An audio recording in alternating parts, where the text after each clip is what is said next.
rồi, tình hình không ổn rồi. Trời ơi, mấy cây bắp bị kiến nó hút hết, nó chết khô luôn rồi. Bắp đang ra trái mà.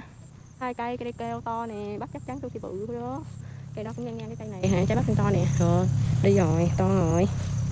Có khu chỗ này là có trái, có khả năng để có thể ăn hoặc làm giống được. Chứ còn mấy kia lẹt đẹt. Cũng nhắc cũng nhe à. Đói. Bắp mà nhìn đói. Thôi xong rồi.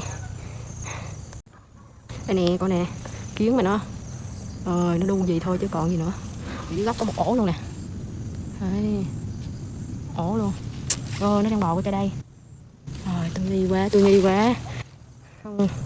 Không thọ rồi. Mùa kiến gì vậy trời? Đây này không có kiến ta. Cây đậu bắp này, sùm luôn. Bò vô. Nó bò hết cây luôn rồi, trái rồi kiến không. Kiến thui. Dưới gốc kìa. Đó, dưới gốc bò lúc nhúc.